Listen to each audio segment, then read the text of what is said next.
Shalom jemaat Tuhan, kita kembali belajar dari kitab Wahyu dan kita sampai kepada surat Tuhan kepada jemaat di Smyrna dari Wahyu 2 ayat 8 sampai 11. Mari kita berdoa.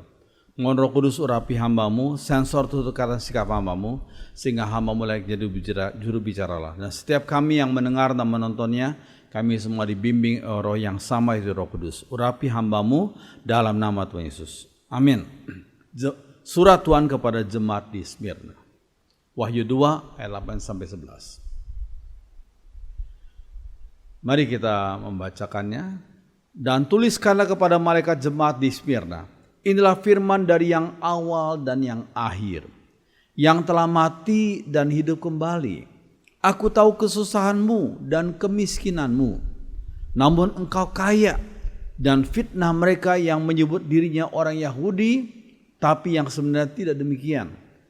Sebaliknya mereka adalah jemaah iblis. Bersama-sama, jangan takut terhadap apa yang harus engkau derita. Sesungguhnya iblis akan melemparkan beberapa orang dari antaramu ke dalam penjara supaya kamu dicobai. Dan kamu akan beroleh kesusahan selama 10 hari. Hendaklah engkau setia sampai mati, dan aku akan mengaruniakan kepadamu mahkota kehidupan. Siapa bertelinga, hendaklah ia mendengarkan apa yang dikatakan Roh kepada jemaat-jemaat. Barang siapa menang, ia tidak akan menderita apa-apa oleh kematian yang kedua. Demikianlah surat Tuhan kepada jemaat di Smyrna. Terus sekalian, satu hal yang indah adalah dalam surat ini tidak ada teguran dari Tuhan. Dari 7 surat itu hanya 2 jemaat yang Tuhan tidak tegur, yaitu surat kepada jemaat Smyrna dan surat kepada jemaat Philadelphia. Sedangkan yang kelima lainnya Tuhan menegur mereka. Kota Smyrna adalah kota terindah di Asia pada waktu itu. Lokasinya strategis dan menjadi kota bisnis yang besar. Nah, sudah lihat di situ, ya. Ada tanda panah merah Smyrna, ya, terus sekalian. Di atasnya kota Efesus yang kita belajar kemarin, minggu kemarin. Pelabuhannya dikatakan aman dan nyaman. Ini kota Smyrna, ya. Julukan bagi Smyrna adalah perhiasan Asia. Berarti indah sekali kota ini, ya. Perhiasan Asia, mahkota Asia, atau kembang Asia. Ya, sekalian berbahagialah orang yang tinggal di kota itu. Sekalian dikatakan Smyrna adalah kota yang dalam tanda kutip bermahkota. Ini adalah contoh, ya, sekalian. Di balik kota ini terdapat Pagos. Pagos itu yakni bukit yang dikelilingi kuil-kuil dan bangunan-bangunan orang ningrat yang indah sehingga disebut sebagai mahkota Smyrna. Ya, itulah sebabnya di situ disebut mahkota Smyrna. Sekalian, Smyrna sudah terbiasa disebut sebagai mahkota, ya, yang menunjuk pada gedung-gedung di atas bukit pada waktu itu. Ya. Lihat Wahyu 2 ayat 10b. Dikatakan, hendaklah engkau setia sampai mati, dan aku akan mengaruniakan kepadamu mahkota kehidupan. Kalau mahkota di dunia ini fana adanya, ya. Tapi mahkota yang Tuhan janjikan kepada umatnya kekal, tidak fana. Puji Tuhan. Nah, kota Smyrna disebut sebagai kota merdeka dan penduduknya sangat setia kepada pemerintah Roma. Penduduk terkenal sangat setia kepada pemerintah Roma. Ini terbukti ketika tentara Roma mengalami kelaparan dan dingin.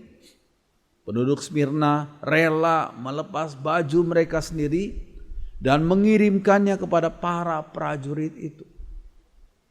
Mereka begitu faithful, ya, setia, ya, kepada tentara Roma. Nah, sekarang ini ada patung. Di Smyrna didirikan kuil pertama untuk menyembah yang namanya Dewi Roma, the goddess of Rome, tahun 195 Masehi. Ya, kota Smyrna punya stadion yang menyelenggarakan pertandingan terkenal setiap tahunnya. Jadi punya stadion yang menyelenggarakan pertandingan terkenal setiap tahunnya. Mereka membangun perpustakaan yang besar, musik rumah atau disebut Odeon pada waktu itu ya, dan membangun teater yang terbesar di Asia Kecil waktu itu.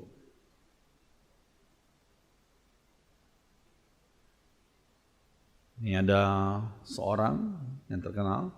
Smyrna juga menjadi tempat kelahiran yang namanya Homer, pujangga terkenal, sehingga didirikan gedung Homerion untuk mengingat sang pujangga itu, Homer. Gambar Homer ditaruh di uang koin mereka. Berarti Homer ini orang nggak sembarangan, pujangga yang terkenal. Nah, di Smyrna juga dibangun banyak kuil untuk menyembah dewa-dewi, yaitu Cybele dan Zeus, ya terkenal ya Zeus, Apollo, Nemesis, Aphrodite, dan Asklepios. Sekali itu adalah gambar Zeus, dewa Zeus ya. Ada tanda halilintar di situ. Dan inilah kuil dewa Zeus untuk menyembah dewa Zeus di Smyrna. Kota Smyrna adalah kota yang dibanggakan pada waktu itu. Ya, kota yang dibanggakan pada waktu itu. Nah, di kota ini juga terdapat banyak orang Yahudi yang berpengaruh. Orang Yahudi biasanya mereka ulet, mereka pintar-pintar, sehingga mereka berbisnis dengan sukses. Akhirnya mereka berpengaruh di kota itu. Di banyak kota ya, salah satunya kota Smyrna itu. Mereka pernah menyumbangkan 10.000 dinar untuk memperindah kota. 10.000 dinar untuk memperindah kota. Ingat, 1 dinar adalah upah 1 hari kerja pada waktu itu. 10.000 dinar. Ini jumlah yang besar. Setiap masyarakat Yahudi bermusuhan terhadap gereja Tuhan. Nah, itu repotnya. Setiap masyarakat Yahudi, sikap masyarakat Yahudi bermusuhan terhadap gereja Tuhan. Nampaknya mereka bisa berbuat apa saja, termasuk memakai tangan Romawi untuk menghancurkan gereja Tuhan. Karena mereka biasanya orang-orang yang suka berbisnis, sehingga mereka bisa berbuat apa saja, termasuk memakai tangan Romawi untuk menghancurkan gereja Tuhan. Oke. Pada saat surat ini ditulis oleh Rasul Yohanes, jemaat Smyrna sedang mengalami kesulitan. Tidak main-main, kesulitannya besar. Mereka mengalami kesusahan yang dalam bahasa Yunaninya adalah thlipsis. Thlipsis, Wahyu 2 ayat 9. Kata thlipsis secara harfiah berarti penghancuran di bawah tekanan. Penghancuran di bawah tekanan. Itu thlipsis. Itu contohnya. Ini ada telur, ya, kemudian ditekan dari sebelah sini dan sebelah situ, under pressure, di bawah tekanan. Ya. Jadi makanya kata thlipsis itu secara harfiah berarti penghancuran di bawah tekanan, seperti sudah lihat gambar ini. Telur mudah sekali pecah. Ya. Nah, selain itu jemaat Tuhan di Smyrna juga mengalami kemiskinan. Kata kemiskinan dalam bahasa Yunani di sini adalah ptokeia, Wahyu 2 ayat 9. Ya, yang secara harfiah berarti nggak punya apa-apa. Itu artinya ptokeia. Ya. Nah, saudara, dalam bahasa Yunani ada 2 kata yang diterjemahkan miskin, yakni pertama adalah penia, yang berarti tidak punya berlebihan. gak punya berlebihan, itu penia, hanya pas-pasan. Dan kata kedua adalah ptokeia, yang berarti tidak punya sama sekali gak punya. Itulah bedanya penia dan ptokeia. Jemaat Smyrna mengalami bukan penia, tapi mengalami ptokeia. Ya, berarti mereka gak punya sama sekali, walaupun mereka tinggal di kota yang kaya dan indah. Pertanyaannya, mengapa bisa demikian? Mengapa bisa demikian? Padahal mereka tinggal di kota yang kaya dan indah. Mengapa bisa mengalami ptokeia? Gak punya sama sekali. Ada beberapa kemungkinan. Kemungkinan pertama adalah banyak umat Tuhan di Smyrna berasal dari golongan sosial yang rendah, kelompok budak. Itu kemungkinan pertama, ya. Kemungkinan kedua, terkadang mereka dirampas seperti yang tertulis dalam Ibrani 10 ayat 34. Memang kamu telah turut ambil bagian dalam penderitaan orang-orang hukuman. Dan ketika harta kamu dirampas, kamu menerima hal itu dengan sukacita. Sebab kamu tahu bahwa kamu memiliki harta yang lebih baik dan yang lebih menetap sifatnya. Jadi kemungkinan kenapa jemaat Smyrna gak punya apa-apa, karena harta mereka dirampas. Itu kemungkinan kedua. Kemungkinan ketiga apa? Sebagian mereka dipenjara karena Injil Tuhan. Ya. Kita tidak tahu secara persis dari tiga kemungkinan itu yang mana benar. Ya. Tapi ini saya paparkan supaya saudara tahu mengapa mereka nggak punya apa-apa. Oke, saudara sekalian. Selain itu orang-orang Yahudi memfitnah. Mereka orang Yahudi memfitnah umat Tuhan dengan beberapa tuduhan. Difitnah. Ya. Yang pertama, orang Kristen dituduh sebagai masyarakat kanibal. Ya. Hal ini berkaitan dengan salah paham orang-orang Yahudi terhadap perkataan Tuhan pada saat perjamuan kudus. Inilah tubuhku, inilah darahku. Nah, orang di luar Kristen menyalah tafsirkan itu. Oh, kalau gitu orang-orang Kristen itu kanibal. Buktinya pada waktu acara perjamuan kudus itu mereka memakan tubuh dan darah. Ya. Jadi ini tuduhan yang keliru. Ya.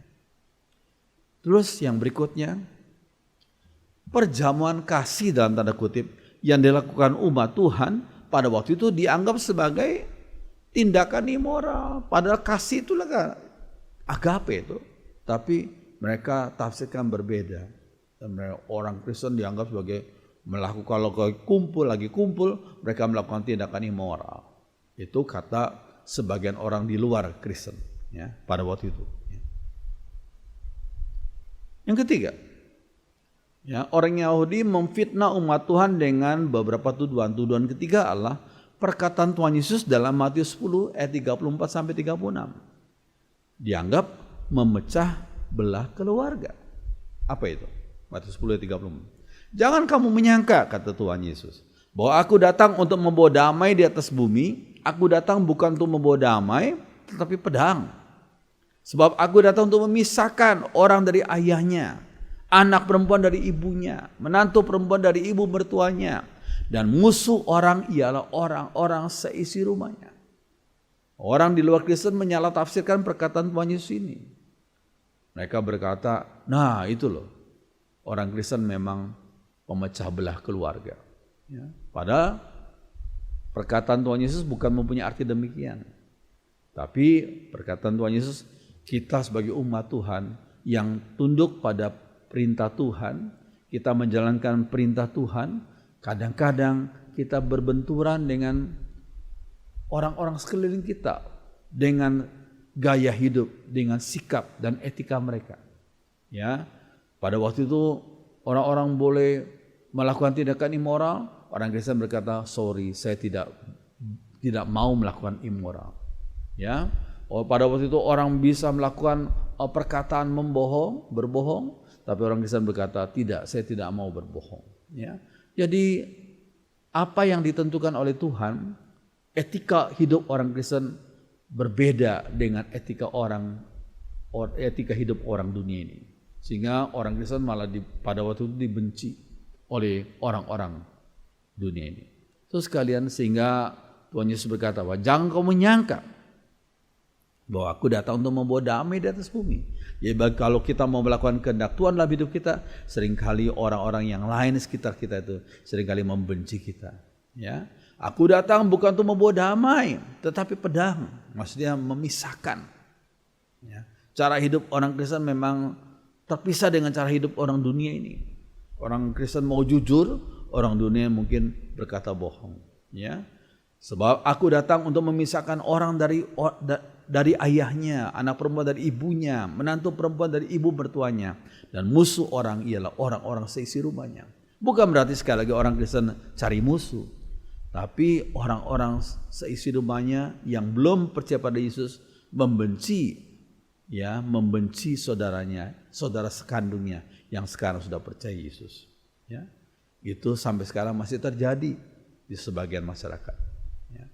Sekalian, tapi kita jangan membenci mereka, kita tetap mengasihi mereka dengan kasih agape dan berdoa supaya mereka satu kali percaya pada Yesus. Amin. Ya.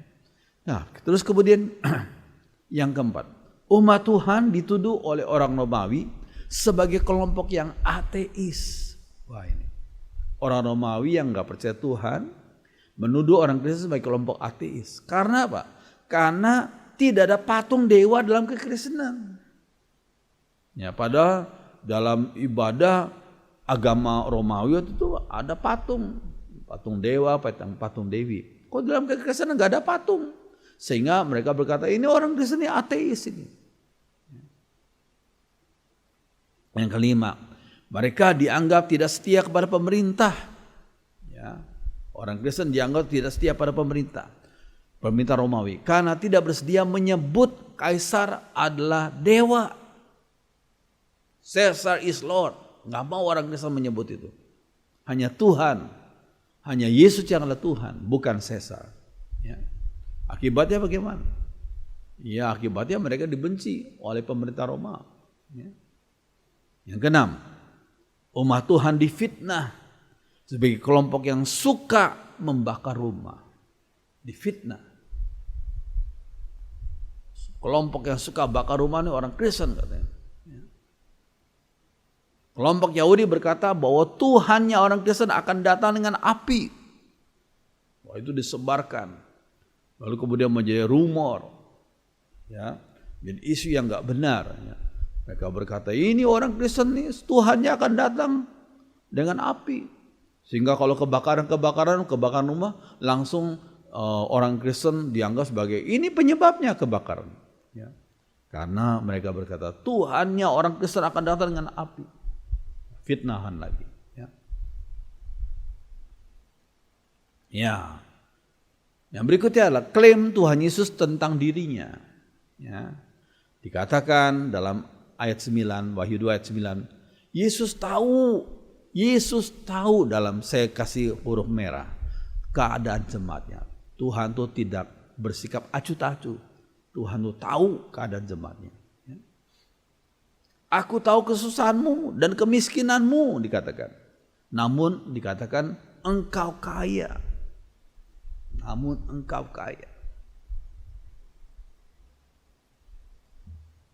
Terus klaim Tuhan Yesus yang kedua lah, Yesus yang awal dan yang akhir. Alfa dan Omega. Wahyu 2 ayat 8. Ya. Awal dan akhir. Gelar ini hanya untuk Allah. Gak ada kaisar, gak ada raja, gak ada seorang pemimpin pun yang berani berkata akulah yang awal dan yang akhir. Sebab manusia itu ada waktu di mana dilahirkan, ada waktu di mana mati. Ya. Gelar itu awal dan akhir hanya untuk Allah. Ya. Dalam Yesaya 48 ayat 12, akulah yang tetap sama, akulah yang terdahulu, dan akulah juga yang terkemudian. Alfa dan Omega. Jadi Yesus adalah Allah yang kekal karena ia punya gelar yang sama dengan Allah. Ya. Yesus punya gelar yang sama dengan Allah. Oke. Lalu klaim Tuhan Yesus tentang dirinya yang ketiga.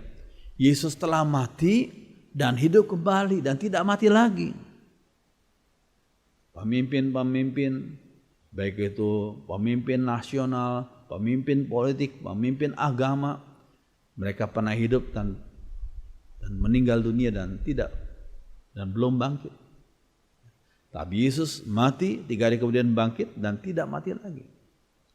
Dia bangkit, dia hidup kembali. Puji Tuhan. Wahyu 2 ayat 8. Katakan, Yesus telah alami hal yang terburuk dari kehidupan manusia, yakni kematian. Namun hal yang terburuk itu telah ditaklukkannya. Yesus telah bangkit, berarti Yesus telah menaklukkan hal yang terburuk, yaitu maut itu dikalahkan oleh Tuhan Yesus. Amin.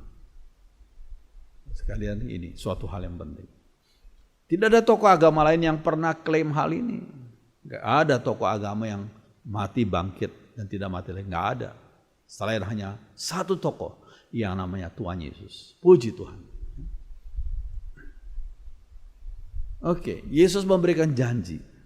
Ya, janjinya Yesus ya janji yang dia lakukan, bukan janji bohong ya. Kepada umat yang setia akan diberikan mahkota, dikatakan. Tersedia mahkota, Stefanos, mahkota kehidupan. Dalam Yakobus 1 ayat 12 kita bandingkan, berbagai orang yang bertahan dalam pencobaan. Sebab apabila ia sudah tahan uji, ia akan menerima mahkota kehidupan atau Stefanos yang dijanjikan Allah kepada barang siapa yang mengasihi dia. Tuhan Yesus menyediakan Stefanos, mahkota kehidupan, bagi orang yang setia mengiring Tuhan, ya, dan yang mengasihi dia. Puji Tuhan. Oke, kata Stefanos berarti mahkota kemenangan. Pada waktu itu, mahkota ini biasanya diberikan kepada pemenang pertandingan, dan bagi orang yang telah secara rajin dan setia melakukan tugas sebagai hakim. Nah, sudah lihat gambar nih, Stefanos. Mahkota yang diberikan kepada pemenang pertandingan atau telah rajin dan setia melakukan tugas sebagai hakim. Nah, saudara sekalian sudah lihat di situ. Stefanos itu dibuat dari daun, ya, daun yang tentunya daun itu bisa layu. Pada akhir masa tugas mereka, sebagai bukti penghargaan mereka diberikan Stefanos ini dari daun ini. Ya. Namun Stefanos hanya terbuat dari daun zaitun yang mudah layu. Pada waktu itu, Stefanos terbuat dari daun zaitun yang mudah layu. Tuhan Yesus menjanjikan Stefanos kehidupan yang tidak akan layu, mahkota kehidupan yang tidak akan layu. Puji Tuhan. Mahkota kehidupan yang tidak akan layu. Yesus memberikan janji yang berikutnya, umatnya dikatakan tidak akan menderita apa-apa dalam kematian kedua. Kematian pertama adalah kematian jasmani, yakni perpisahan jiwa atau roh dari tubuh seseorang. Ya. Perpisahan jiwa atau roh dari tubuh seseorang, itu kematian pertama. Kematian kedua adalah perpisahan manusia dengan Allah sebagai sumber hidup untuk selama-lamanya. Itu kematian kedua. Dan janji Tuhan kepada umatnya yang setia tidak akan menderita apa-apa dalam kematian kedua. Tidak akan dipisahkan antara hubungan umat Tuhan dengan Allah untuk selama-lamanya. Puji Tuhan. Bagi mereka yang setia mengiring Tuhan. Orang yang percaya Tuhan Yesus tidak akan mengalami kematian kedua itu. Hanya kematian pertama. Perpisahan jasmani dengan jiwa atau rohnya. Tapi kematian kedua, perpisahan manusia dengan Allah untuk selama-lamanya. Bagi yang percaya pada Yesus tidak akan mengalami kematian yang kedua ini. Puji Tuhan. Ya, sebagai bagian terakhir saya ingin menyampaikan kisah Polikarpus dari Smyrna. Polikarpus ada bishop gereja Smyrna waktu itu. Dia mati martir pada hari Sabtu 23 Februari tahun 155 Masehi. Pada hari itu diadakan pertandingan olahraga rakyat. Kota dipenuhi oleh orang-orang bergembira. Kota Smyrna, ya. Tiba-tiba terdengar teriakan, "Enyahkan kaum ateis," katanya. "Enyahkan kaum ateis. Biarlah dikatakan Polikarpus diadili." Ya, karena orang Kristen tidak menyembah patung. Pada konteks waktu itu orang Kristen dianggap sebagai kaum ateis. Ya, dikatakan enyahkan kaum ateis, biarlah Polikarpus diadili. Sebenarnya Polikarpus telah melarikan diri. Namun ia bermimpi melihat bantal di kepalanya terbakar. Setelah bangun, ia berkata kepada para muridnya, "Aku akan dibakar hidup-hidup." Mimpi itu ternyata terjadi. Ya. Tempat persembunyiannya diberitahu oleh seorang budak kecil yang disiksa. Para prajurit datang untuk menangkap Polikarpus dan ketahuan tempatnya. Namun ketika datang, satu sikap yang luar biasa di Polikarpus. Mereka, yaitu para prajurit itu, disuguhi makanan. Ya. Sambil ia minta izin untuk berdoa selama 1 jam. Silakan ya, jangan tunggu aku dengan diam-diam saja, tapi ayo makan. Disuguhi makan. Itu para prajurit yang akan menangkap Polikarpus. Polikarpus berdoa selama 1 jam.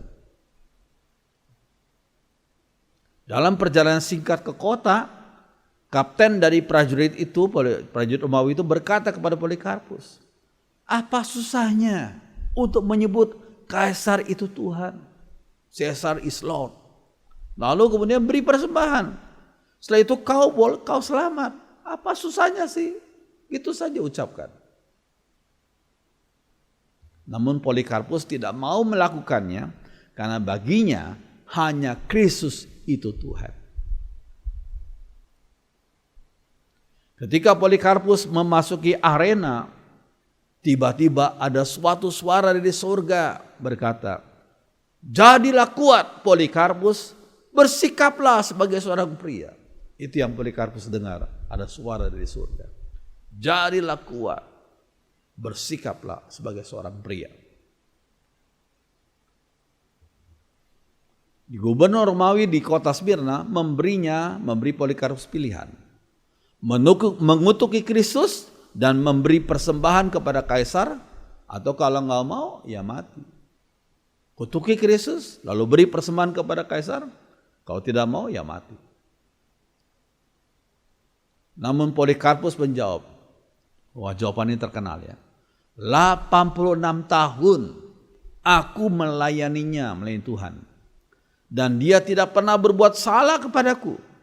Bagaimana aku dapat mengutuki rajaku yang telah menyelamatkanku? Perkataan jawaban Polikarpus ini terkenal ya. Selama 86 tahun aku melayaninya. Dia tidak pernah berbuat salah kepadaku. Kok aku disuruh mengutuki rajaku? Aku tidak mau. Sang gubernur mengancamnya dengan api. Tapi Polikarpus menjawab, "Engkau mengancamku dengan api yang membakar secara sementara dan segera padam. Namun engkau tidak tahu ada api yang menantikan orang jahat, yakni penghakiman yang akan datang dan penghukuman kekal. Mengapa kamu masih menunggu? Lakukan apa yang kamu mau." Wah, malah Polikarpus nantang ya. Namun para prajurit tetap diam saja. Ya, diam saja. Lalu rakyat beramai-ramai menyerang dengan membawa kayu api dari gudang. Orang Yahudi meskipun melanggar hari Sabat, waktu itu kan hari Sabat, tapi mereka nggak apa-apa melanggar demi kebencian mereka kepada Polikarpus ya. Orang Yahudi meskipun melanggar hari Sabat rela mengangkat kayu yang berat itu sambil berteriak-teriak. Mereka mau mengikatnya di sebuah tiang. Namun Polikarpus berkata, biarkan aku seperti ini, gak usah diikat. Karena ia yang akan memberiku kekuatan untuk menahan api. Dia juga akan memampukan aku untuk tetap diam di sini tanpa ikatan itu. Luar biasa Polikarpus itu. Ya. Polikarpus berdoa sebagai berikut. Oh Tuhan yang Maha Kuasa, Bapa dari anakmu yang diberkati, Yesus Kristus, yang melaluinya kami terima pengetahuan penuh tentang Engkau, Allah dari segenap malaikat, kuasa semua ciptaan, dan atas semua keluarga dari orang-orang yang benar yang hidup di hadapan-Mu. Aku memuji-Mu karena Engkau telah mengaruniakanku hari ini dan jam ini, sehingga aku bisa berbagian dalam deretan martir-Mu, dalam cawan penderitaan Kristus, untuk mendapat kebangkitan menuju hidup yang kekal, baik bagi jiwa dan tubuh dalam kekekalan Roh Kudus. Biarlah pada hari ini aku diterima di antara mereka di hadapan-Mu sebagai pengorbanan yang diterima, seperti Engkau adalah Allah yang benar dan tanpa salah telah menyiapkan sebelumnya dan menggenapinya. Itulah doa Polikarpus. Untuk hal ini kata Polikarpus, aku memuji-Mu untuk segala sesuatu. Aku memuji dan memuliakan-Mu melalui imam besar surgawi yang kekal, Yesus Kristus, anak-Mu yang kekasih, yang melaluinya kemuliaan bagi-Mu dan Roh Kudus untuk sekarang dan masa kekal. Itulah doa Polikarpus. Amin dikatakan. Lalu mereka membakar tumpukan kayu itu. Tapi api itu hanya mengelilingi Polikarpus dan tidak bisa membakarnya. Lalu bagaimana? Setelah sekian lama, maka seorang prajurit menikamnya dengan tombak. Lalu muncullah seekor burung merpati dan banyak darah mengalir yang memadamkan api itu. Terjadi mujizat rupanya. Semua orang berkerumun itu sangat terpukau menyaksikan perbedaan antara kematian orang yang percaya dan yang tidak percaya. Amin. Saudara sekalian, itulah contoh seorang martir, pemimpin gereja Smyrna, yaitu Polikarpus. Biarlah kita tetap setia walaupun tantangan menghadang kita. Setia mengiring Tuhan. Karena Tuhan Yesus juru selamat kita dan Roh Kudus siap menguatkan kita. Amin. Mari jemaat Tuhan, kita mau berdiri, kita nyanyikan satu lagu. Ku mau setia karena ku dipercaya. Ku mau suci karena ku dikasih. Ku mau gagah menanggung segala susah. Kalau saudara belum tahu lagu ini, silakan saudara dengarkan lebih dahulu. Lalu setelah itu kemudian kita akan menyanyikan bersama-sama. Mari kita berdiri, kita nyanyikan lagu ini bersama-sama.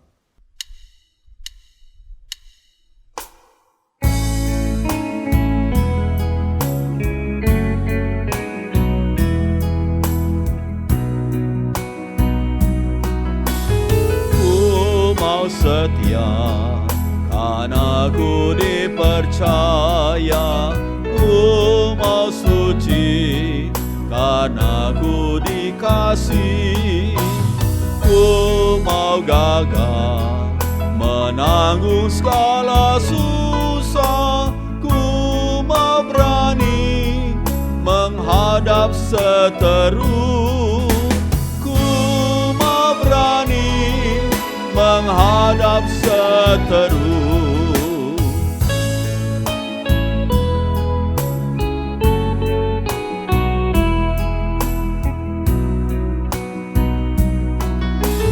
Ku mau kasih akan Allah dan manusia, ku mau berserah raga, jiwa, harta, selalu syukur Yesus mati bagiku.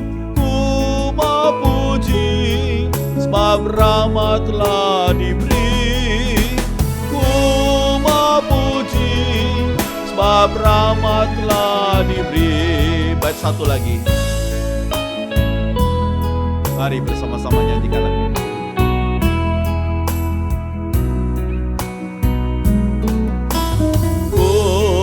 Setia karena ku dipercaya, ku mau suci karena ku dikasih, ku mau gagah menanggung segala susah, ku mau berani menghadap seteru, ku mau berani menghadap seteru.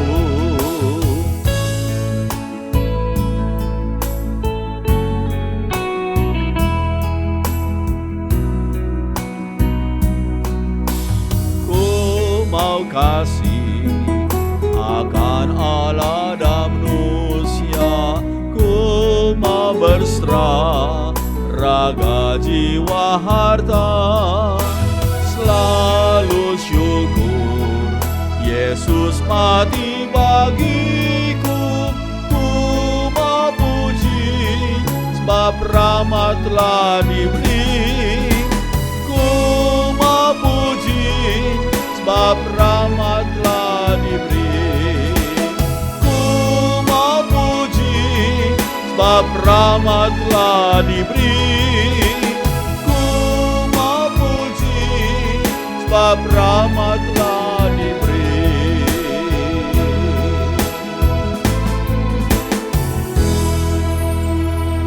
Kami bersyukur untuk firman Tuhan. Tolong kami dengan kuasa Roh Kudus untuk setia mengiring Tuhan walaupun tantangan menghadang kami. Teguhkan iman kami, kuatkan dan berikan kami semangat terus untuk memuliakan nama Tuhan. Biarlah firman yang sudah mau sampaikan meteraikanlah hati kami dan mampukan kami melaksanakan. Dalam nama Tuhan Yesus. Semua orang beriman mengatakan amin. Silakan duduk.